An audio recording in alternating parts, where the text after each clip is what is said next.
Okay, so now we know a bit about string objects, and we know how to use getLine to read a line of text that the user types on a keyboard and store that line of text into a string variable that we can then examine and manipulate.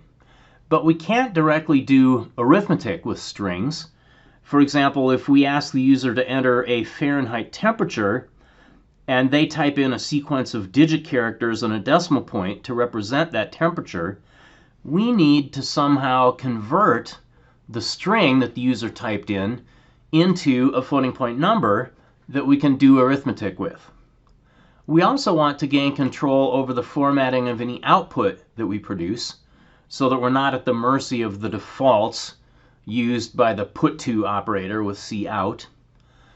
We may want to do things repeatedly. We're going to take a look at the while loop as a tool for doing things over and over again. And we're also, in addition to dealing with keyboard input and screen output, going to take a look in this chapter at file input and output. Okay. So, we want to convert both directions, from numbers into strings and from strings into numbers. If we have an integer or a double value, then there's a function called toString that we can call that will convert that value into a string object type. Going the other direction, if we want to convert from a string, for example, if the user types in 45.67 as a temperature, we could convert that into a double precision number by using a function called a to f, ASCII to float. Or if the user types in an integer, we could use a to I, ASCII to integer. Now, these two functions, a to f and a to I, don't work directly on string class objects. They require old-fashioned C-style strings. So we'll first have to use CStir on the string object to get ourselves an ordinary old-fashioned C string that we can then pass down to a to f or a to I. These two functions, a to f and a to I, are going to require us to include the C standard lib header in addition to the two headers that we're already including, iostream for input and output, and string for the string class. All right, so here we have an example program called stringconv that converts strings to numbers and numbers back to strings.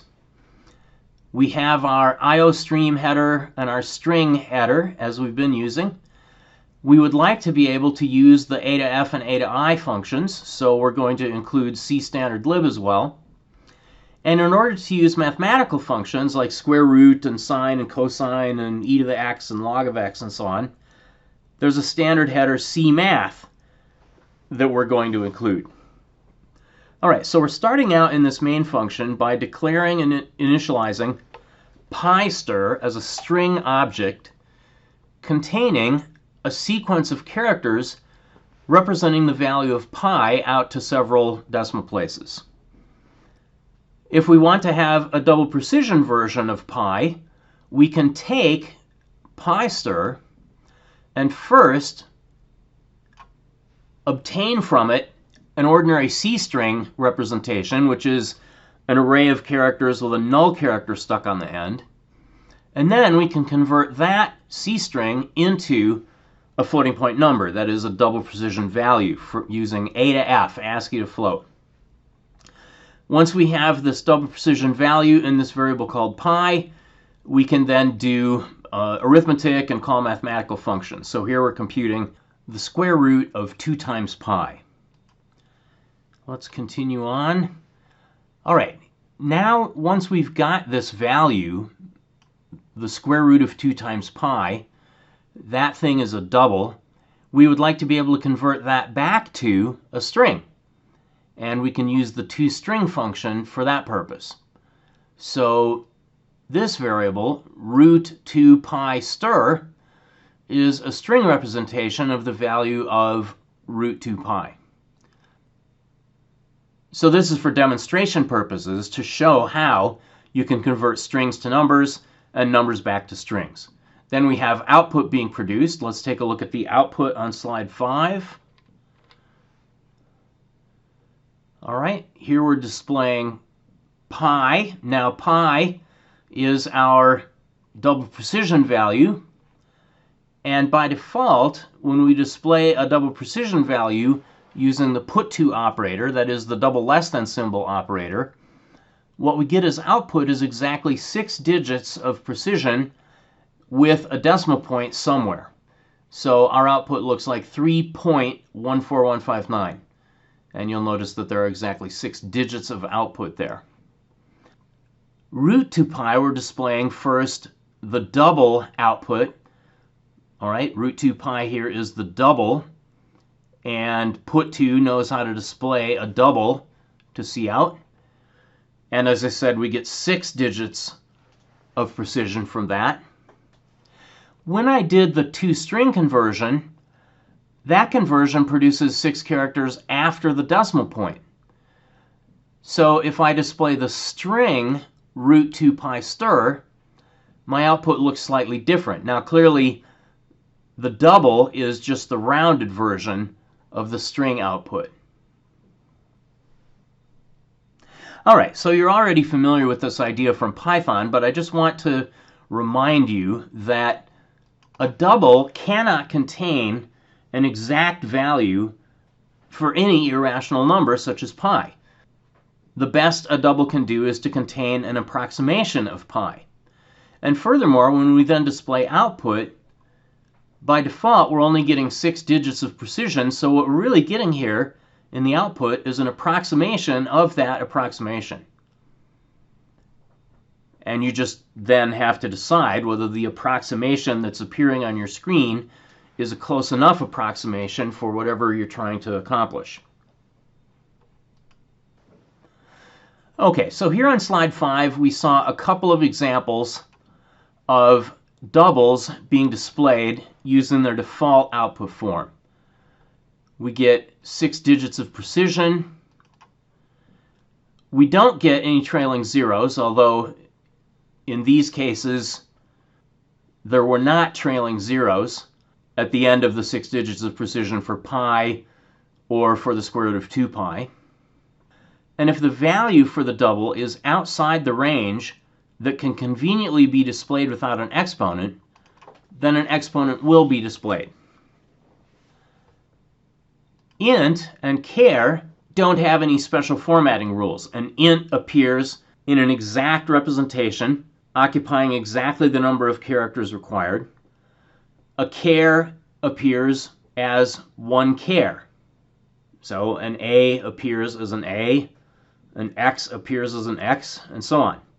The only peculiarities here are some special characters like new line, \n, which causes the cursor to drop down to the beginning of the next line, or horizontal tab, \t, which causes the cursor to pop over to the next tab stop. Booleans are a little bit odd for historical reasons. It turns out that if you display true, by default, what you get on your screen is a 1. And if you display false, by default, what you get on your screen is a 0. So that's either a good thing or a bad thing, depending on your opinion. But of course, it can be modified.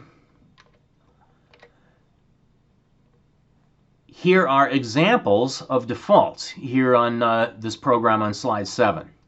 And let me show the output on slide 8.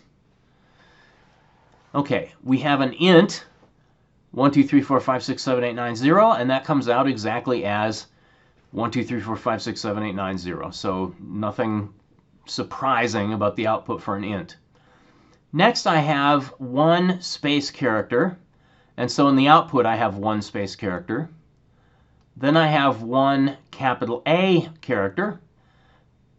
In the output I have 1 capital A character, then another space. True, as I said, by default, displays as 1. Here we have a space, and then false displays as 0. At the end of that output statement, notice that I have a string containing 2 new line characters. That's because I want to have a blank line between these 2 lines of output. So we have some output, then we have new line, and the next cout statement displays stuff 2 lines underneath the first one. Now, in this case, I have 3 double precision values. All right, there's a decimal point in each of these, so these are all double precision by default. And the output is going to have exactly 6 characters of precision with trailing zeros chopped off. All right, so 1, 2, 3, 4, 0.56789, that can conveniently be displayed without any exponent. And what's going to happen is that the 6 is going to be rounded up. So my output looks like 1, 2, 3, 4, 0.57. 6 digits of output, the last digit is rounded. This next one, well, if I displayed 6 digits of output without an exponent, that would just be a bunch of zeros. So this is going to require an exponent. So I have 9.87 e to the minus 11th power. Following the 7, I could display zeros, but by default, those zeros are trimmed off. All right, so I get up to 6 digits of output, but I don't get trailing zeros. Similarly, in this last one, this number is actually 21,000,9876543. Now, only 6 characters are going to be displayed. That fraction part is just going to disappear. I am going to have to display an exponent because this number is large. And the output looks like 2.1 times 10 to the 10th power. Okay, so that last digit of the 6 is rounded. This fractional part is so small that it's rounded to a 0. And then those 4 zeros are trimmed off, and all I'm left with is the 2.1 times 10 to the 10th power. Okay, so that's default output, and you know, it might make a programmer happy, but it's probably not going to make a business person happy. So we need to take better control of our output formatting. We can control output formatting using what are called I/O manipulators.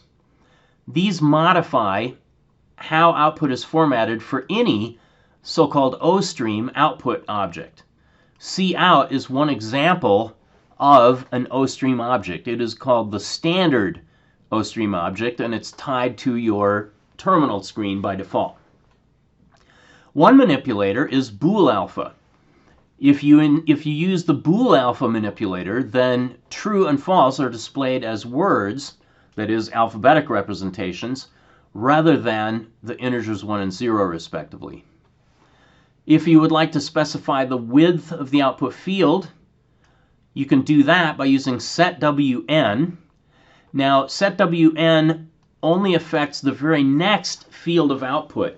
So if you were to say something like setw open paren 10 close paren, that means that the very next value of output is going to be displayed in a field that's 10 characters wide. But after that, everything reverts back to default field widths, which is to say the fields are just as wide as necessary to contain the values being displayed. If you don't want to see exponents, then you can ask for fixed precision of floating point numbers. And in turn, you can specify the precision using set precision and some integer precision as an argument. Notice that a couple of these manipulators, bool alpha and fixed, don't take any arguments, whereas a couple of them do. Setw and set precision both do take an integer argument to specify a field width for setw or the number of digits to display for set precision. There's yet another header that unfortunately you have to know about called iomanip that's only required for the manipulators that take arguments. But frankly, if you're going to use manipulators at all, you should just get in the habit of including iomanip. All right, so here is an example program. I'm including IOMinit because I do want to use setW and setPrecision, which do take arguments. First, I'm going to say bool alpha. Notice that I just insert bool alpha into cout in the same way that I would insert a value like 7 or hello. Once I've inserted bool alpha, from then on, when I display true, the word true appears. And when I display false, the word false appears until I turn that behavior off by using no bool alpha. All right, so the output from this cout statement spread across these 4 lines of code is the word true and a space, the word false and a space. Then we revert to the default behavior.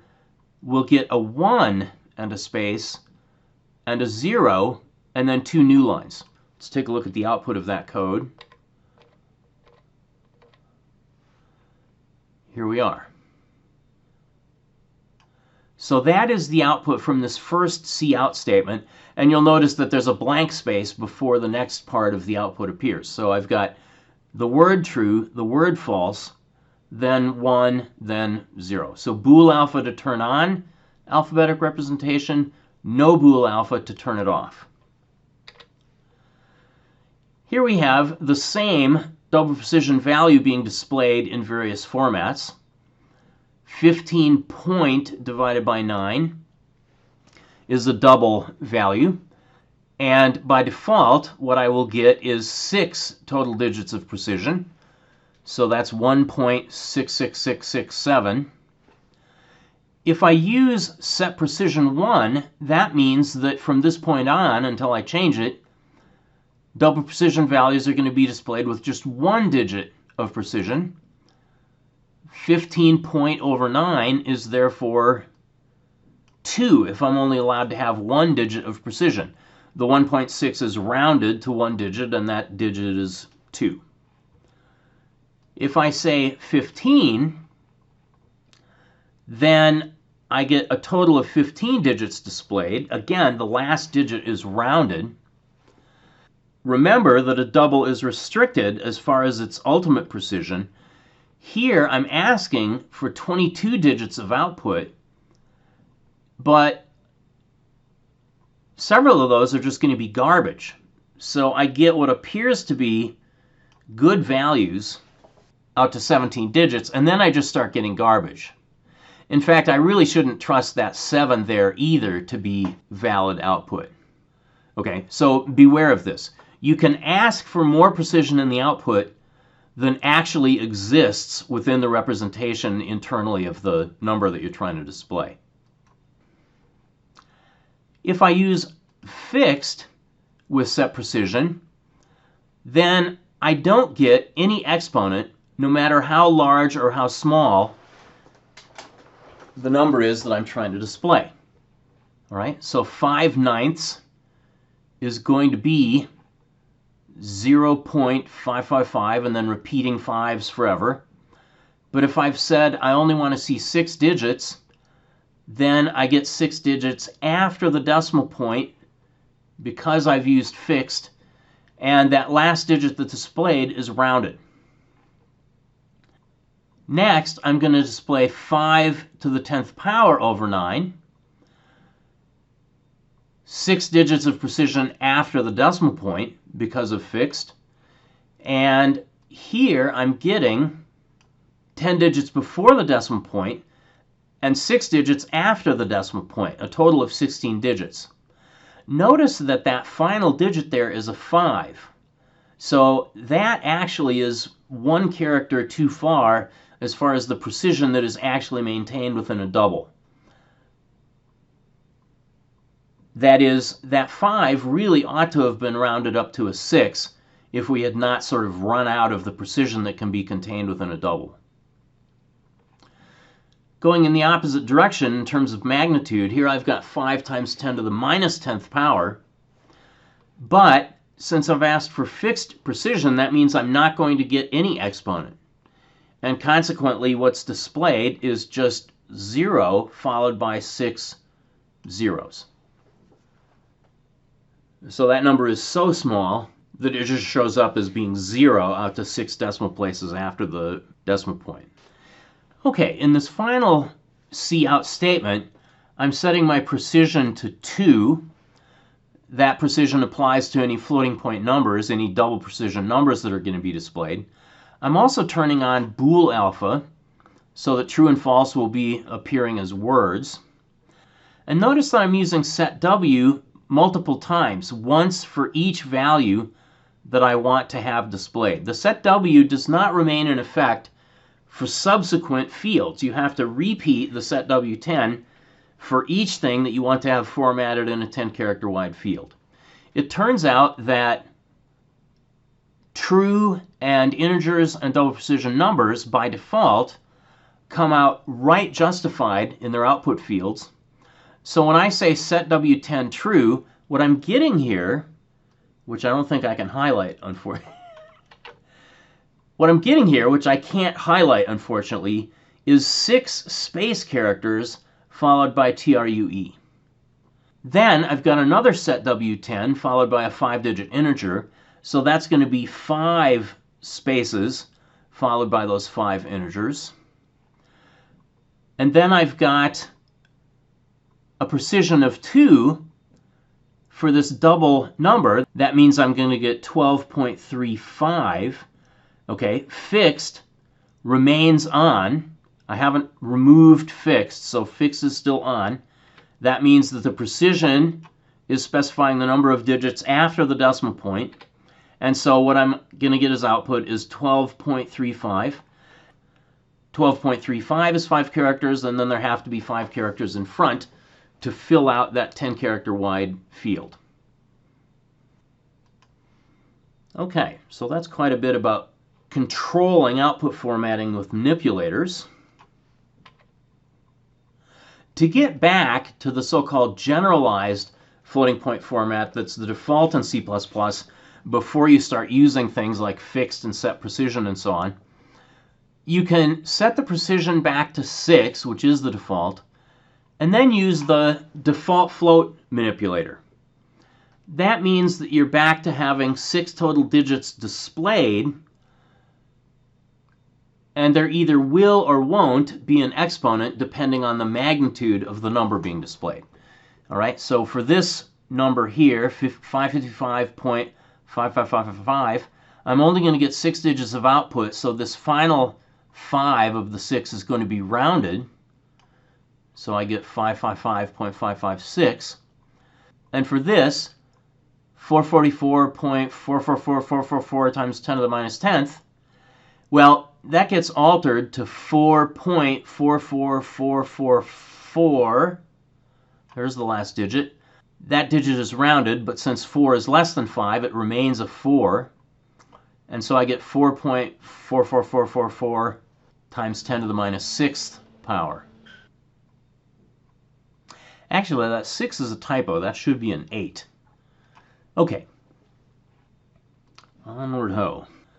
All right, so finally here on slides 15 and 16, we're going to combine together what we've learned about strings, getLine, conversion of strings to numbers, and input-output manipulators to create a new and improved Fahrenheit to Celsius conversion program. We've got our include of IOStream for input and output, our include of string, so that we can use string type objects and the getLine function. cstandard_lib is going to enable us to use A to F to convert the string of characters that the user types in into a floating point number. And then IOmanip will enable us to use the fixed and set precision manipulators. Using namespace standard as usual, we're going to create line as a variable of type string, and we will ask the user to enter degrees Fahrenheit. The user can also enter Q to quit. So that's an improvement here now that we know how to analyze strings and we know how to make decisions with if-else. We'll call getLine to read whatever line of text the user types into this line variable. And then we'll look at the first character the user typed. If the first character the user typed was a little q, we'll drop down to the else, and we'll say quitting is requested and the program is done. On the other hand, if the first character the user typed is not a little q, we're going to convert what the user typed into an ordinary C-style string, that is an array of characters with a null stuck on the end. That in turn is going to be converted from ASCII to float, so we'll have a double precision value. And then to get neatly formatted output, we're going to use fixed to say I don't want to see any exponent, and set precision 2 so that we only get 2 digits after the decimal point.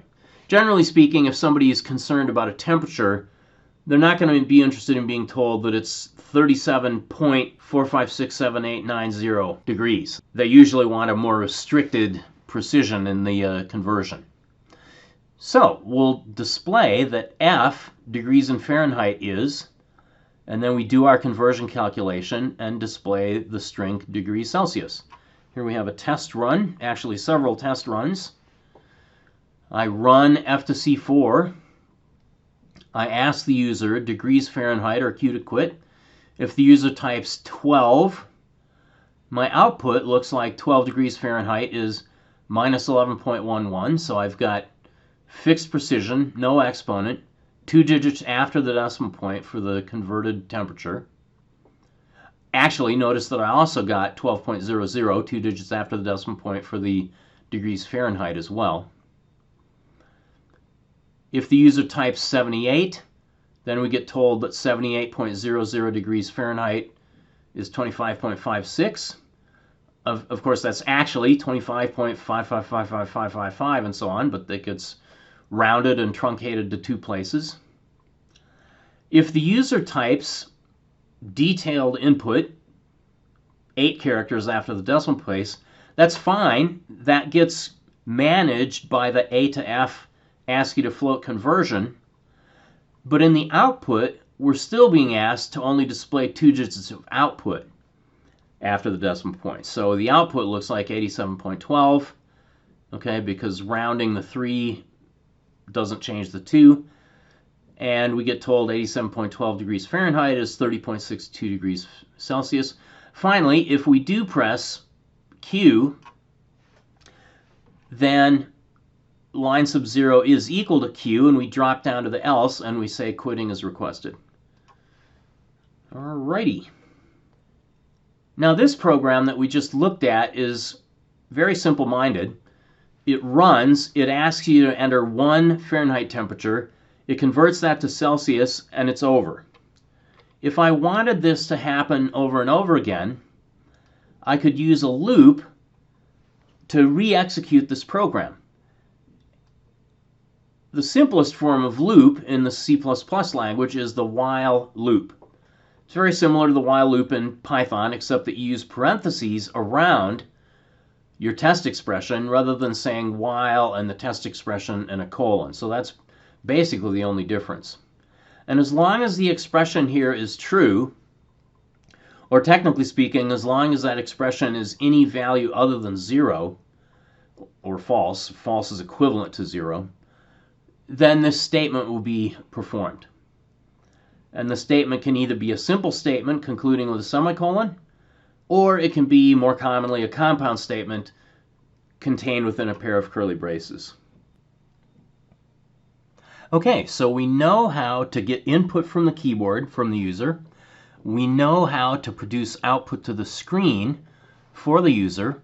In the last couple of slides, the last 3 slides in this material, we want to take a look at how to get input from files and how to send output to files. In particular, we're going to take a look at a simple little program called copyFile that uses things we know, namely the getLine function, the string, class, and while loops, to copy an input file to an output file.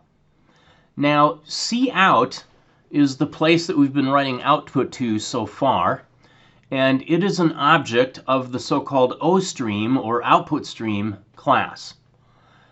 An OFStream object is a kind of OStream So this should sound very much like inheritance to you, because that's exactly what it is.